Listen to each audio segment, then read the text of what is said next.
तो हेलो दोस्तों, कैसे हैं आप सभी लोग। स्वागत है आप सभी का नेटफ्लिक्स रिव्यू में।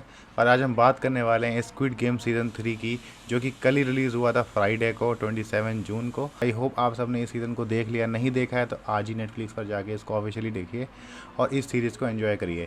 लेकिन मैं अपनी बात इस रिव्यू की करना चाहूँगा कि जो सीज़न 3 की एंडिंग थी ना, उससे मैं बहुत ज़्यादा निराश हूँ। क्योंकि जब मैंने ये शो देखा तो मुझे बहुत एक्साइटमेंट हो रही थी एपिसोड 3 तक।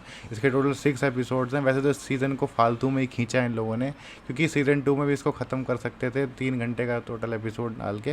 लेकिन सीरीज़ को ज़्यादा लंबा खींचने के चक्कर में, स्टोरी को थोड़ा बढ़ाने के चक्कर में इन्होंने सीज़न 3 लेके आए हैं। क्योंकि ये सीरीज़ बहुत ज़्यादा फेमस थी। 181 मिलियन व्यूज़ ऐसे नॉर्मली तो आते नहीं है नेटफ्लिक्स पे किसी शोज़ के। तो इसलिए नेटफ्लिक्स बहुत शांति से सोच समझ के इस सीज़न को लेके आया है। तो इस सीज़न को देखने के बाद मुझे ये समझ में नहीं आया कि फ्रंट मैन का जो था, तो होता क्या है, फ्रंट मैन जो है वो एंडिंग में एक चीज़ देखता है जो कि अमेरिकन शो के रिलेटेड है। यानी कि ये शो जो है नेटफ्लिक्स पर अब दोबारा से अमेरिकन टीवी सीरीज़ के हिसाब से आएगा। यानी कि अब इसका अमेरिकन वर्जन भी हमें देखने को मिल जाएगा। जो कि हेला का रोल प्ले करती है मार्वल में, वो इस रोल को प्ले कर रही थी और वो डाकची खेल रही थी दोबारा से। तो वो उसको ऐसे इशारा करती है ऐसे करके। तो वो जो फ्रंट मैन होता है वो थोड़ा सोचता है, निराश होता है। वैसे तो वो सुधर चुका है। कैरेक्टर है, हमारे हीरो हैं नेटफ्लिक्स के स्क्विड गेम की सीरीज़ के।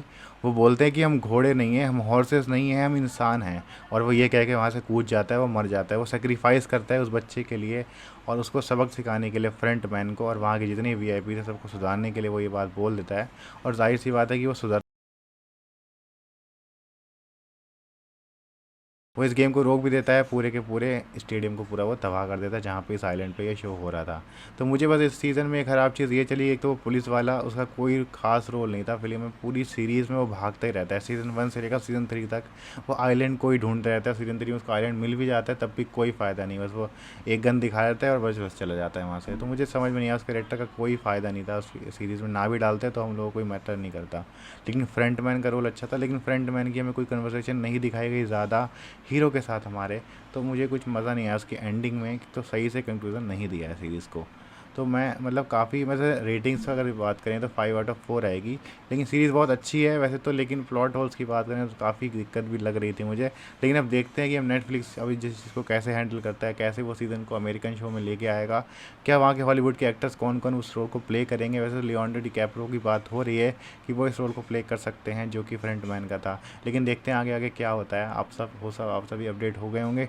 सीज़न 3 की स्प्लिट मैंने आपको बता दिया। आप लोग शो को देखना और कमेंट करके बताना कि आप लोगों को स्टोरी समझ में आई, कैसी लगी आप लोग कमेंट करके ज़रूर बताना।